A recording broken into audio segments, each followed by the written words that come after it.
So what's going on guys, Kades here and welcome back to a brand new video. For today I will show you the best Berserker PVE build in Lost Ark. So in this guide I will show you what abilities and awakening skill you want to get. Then I will explain what are the best engravings, gems and cards to use for endgame content. And then lastly, I will show you the best gameplay and even which stats you need to allocate for PvE, so you would be able to get the best results and highest damage possible and much more. So no matter how low or high level or gear score your character is, you can easily use this build and follow the step-by-step guide. So if this sounds interesting to you, then let's get right into it.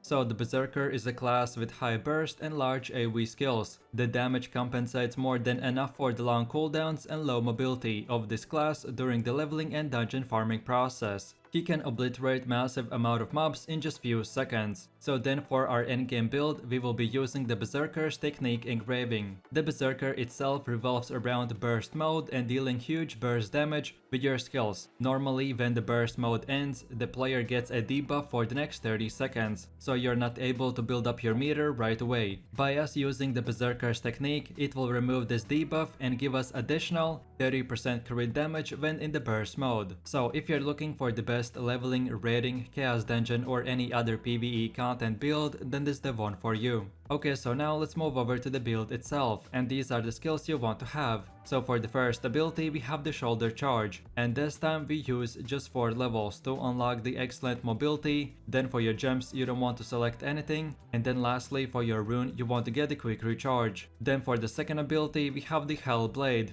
and we use 10 levels to select the leap, melt and earth flip. Then for your gems you want to get both types, so one for cooldown reduction and the second one for damage increase. And then lastly for your rune you want to get the Gale Wind. Then for the next one we have the Strike Wave ability, and we use 10 more levels to unlock the Wave, Limit Break and Earth Flip. Then for your gems you want to again get both types, so one for cooldown reduction and the second one for damage increase. And then lastly for your rune you want to get the Gale Wind. Then for the fourth ability we have the Red Dust, and we use 10 levels to select the Quick Preparation, Vital Point Strike and Red Wave. Then for your gems you want to get the cooldown reduction gem, and then lastly for your rune you want to get the Bleed. Then for the next one we have the Tempest Slash skill, and we use this time just 4 levels to unlock the Focus. Then for your gems you want to get both types, so one for cooldown reduction and the other one for damage increase. And then lastly for your rune you want to get the Wealth. So then for one of the last abilities we have the Finish Strike,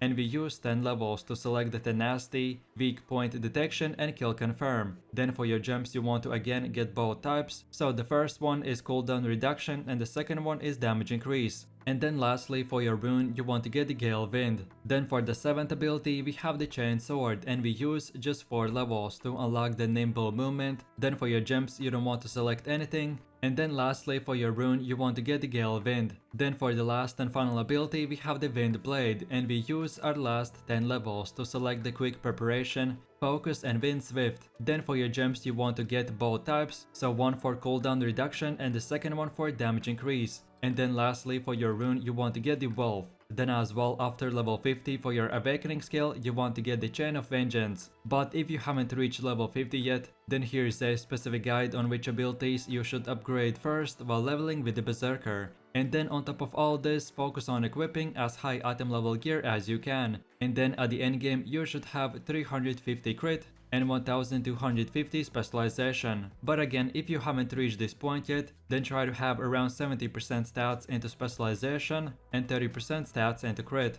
Okay, so then the way I would recommend to upgrade this build is at level 50, you will get around 250 points. So this is how your build should look like. But then by doing more and more endgame content you will get more points. And at the absolute endgame, this is how your build should look like with all the 412 skill points. So at the start you use the 252 point build, and then by leveling up and completing quests you will get more points. So just keep on improving your skills and getting higher tier runes and gems as well. So then let's move over to the engravings, and you want to get the Berserker's technique. This engraving fixes the most crucial problem of the Berserker by removing the 30-second debuff that gets applied after the burst mode ends. I would recommend to keep this engraving at level 1 because additional levels will give you very little damage increase. So then the second engraving is called the Master of Ambush. This is a great engraving that synergizes very well with the Berserker, as you should always be trying to hit the enemies with the back attacks, so this will be a really good damage increase. Then the next one is called the Keen Blunt Weapon, and because we receive a lot of crit rate while in the burst mode, getting increased crit damage will be very useful for our overall damage. Then for the fourth engraving, you want to get the Awakening. This will reduce the cooldown of your Awakening skill. By doing this, it will give us the ability to fill up the Fury meter a lot faster, so we would be able to use the burst meter a lot quicker. Then the next one is called the Grudge, and this is more advanced engraving that is recommended for tier 3 content. This Grudge is the most efficient engraving against mobs, and you will get your damage increased, but in return you will take 20% more damage. So when you get to the very endgame content, which is called the tier 3, then get this engraving, and before using it, get it to at least level 2,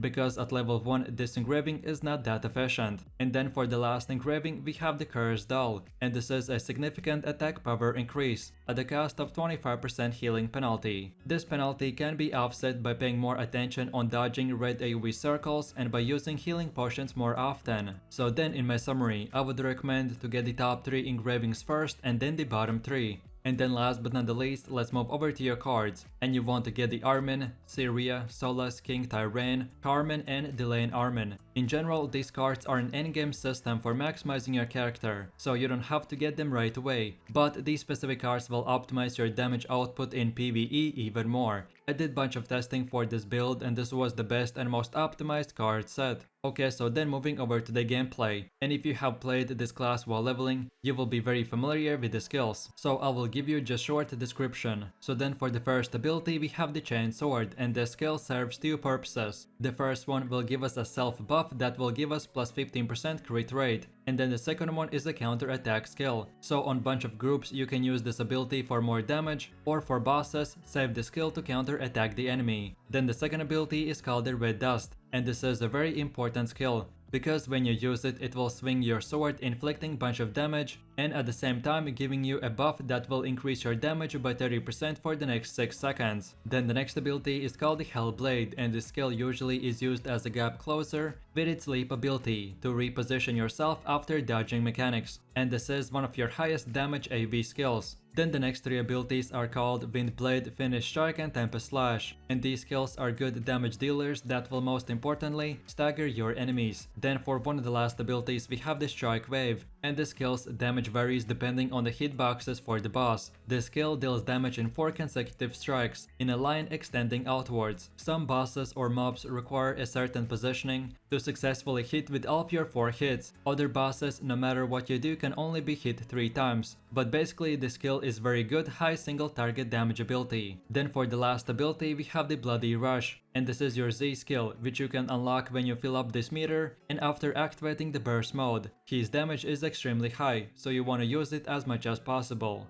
And then lastly, our Awakening skill is called the Chain of Vengeance, and this ability releases a chains of energy that damages the enemy, then pulls them closer to you, and then lastly a massive explosion will happen and it will knock away the enemies while dealing bunch of damage. Okay, so then let's take a closer look at your best skill rotation, and I will give you 2 options. So our first rotation is for a short DPS/stagger combo. So what you want to do is first of all use the Red Dust, then Finish Strike, then the Tempest Slash, and then finish it off with the Wind Blade. Then the second rotation is your main DPS combo. So you again first of all want to use the Red Dust, then Finish Strike, then activate your burst mode and use the Bloody Rush, which is your special skill. Then use the Hellblade, and then lastly finish it off with the Strike Wave. So let's see what we did in these rotations. Both of them are very similar. The first short rotation is meant for quick damage and for bunch of stagger, and then the second one is for pure maximum damage. So at the beginning of the fight, by using the Red Dust we get a buff that increases our damage by 30% for the next 6 seconds. So then we use our main damage skills, and that's about it.